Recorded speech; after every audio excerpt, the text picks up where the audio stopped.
जरा सोचिए, क्या ऐसा हो सकता है कि ब्रह्मांड के सबसे गहरे रहस्य, जैसे कि वॉर्म होल्स और हायर डायमेंशंस, हजारों साल पहले ही खोज लिए गए थे? आज हम इसी हैरान कर देने वाली बात की तह तक जाएंगे। ये सवाल वाकई सोचने पर मजबूर कर देता है ना।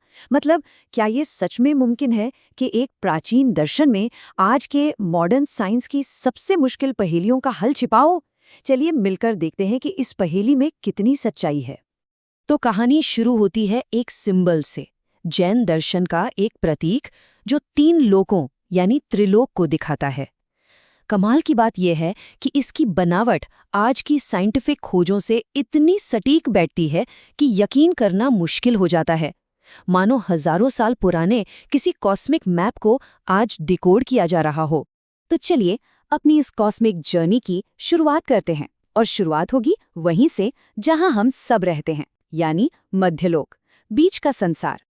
अब देखिए, जैन ग्रंथों के हिसाब से ये मध्यलोक सिर्फ हमारा सोलर सिस्टम नहीं है। नहीं, ये उससे कहीं कहीं ज्यादा बड़ा और कॉम्प्लेक्स डायमेंशन है। इसका सेंटर पॉइंट है जम्बूद्वीप, और वहां है मेरू पर्वत। और ये कोई मामूली पहाड़ नहीं, इसे तो कॉस्मिक एनर्जी का एक्सिस मतलब धुरी माना गया है।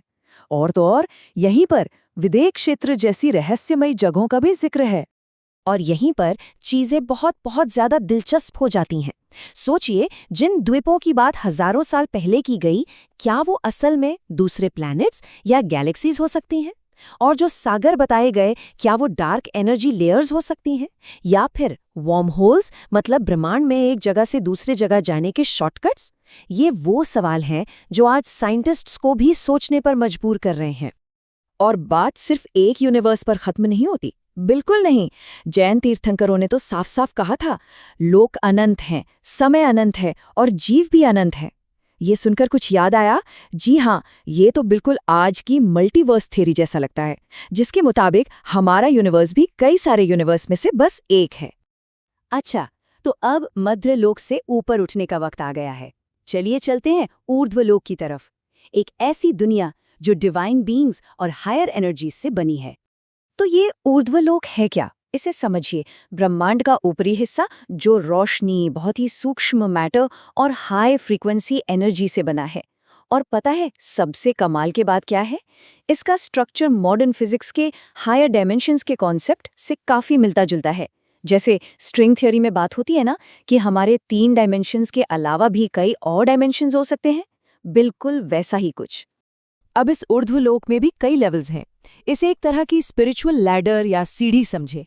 सबसे पहले आते हैं 16 स्वर्ग, फिर उससे ऊपर है नवग्रहवायक, जहां तपस्वी देव रहते हैं। और ऊपर जाएं तो आता है अनुदिश स्वर्ग, जहां चेतना यानी कॉन्शियसनेस अपने बहुत ही रिफाइंड फॉर्म में होती है। और सबसे ऊपर एकदम शिखर पर है सर्वार्थ सिद्धि।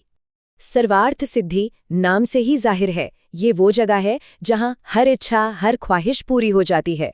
जो सोचो वो हाजिर। कमाल है ना? लेकिन यहीं पर एक ट्विस्ट है। जैन फिलॉसफी के हिसाब से यही इसका सबसे बड़ा जाल भी है, क्योंकि इच्छाओं का पूरा होना भी तो एक तरह का बंधन ही है। तो ये सबसे ऊंचा स्वर्ग जरूर है, लेकिन ये फाइनल डेस्टिनेशन नहीं है। तो फिर फाइनल डेस्टिनेशन क्या है?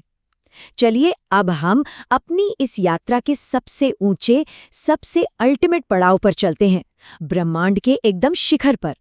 वो जगह है सिद्धलोक। सिद्धलोक या सिद्धशिला। और एक बात साफ समझनी होगी, ये कोई फिजिकल जगह नहीं है। ये तो चेतना की, कॉन्शियसनेस की अल्टीमेट स्टेट है। यहाँ कर्म नहीं, जन्म मरण का चक्कर नहीं। यहाँ है सिर्फ वो आत्माएं जो पूरी तरह मुक्त हो चुकी हैं, अनंत ज्ञान, अनंत दर्शन और अनंत सुख की अवस्था में। बस अब सवाल ये उठता है कि कोई आत्मा मध्यलोक से इस सिद्धलोक तक पहुंचती कैसे है? क्या कोई रास्ता है? जी हाँ, बिल्कुल है। जैन ग्रंथों में खास रास्ते का जिक्र है जिसे कहते हैं त्रस नाली। लेकिन रुकिए, यहीं पर एक बहुत जरूरी बात समझनी है। जैसे ही हम रास्ते या सुरंग की बात करते हैं, हमारे दिमाग में वॉर्म होल या ब्लैक होल जैसी चीजें आने लगती हैं। पर त्रस नाली वो नहीं है, बिल्कुल नहीं।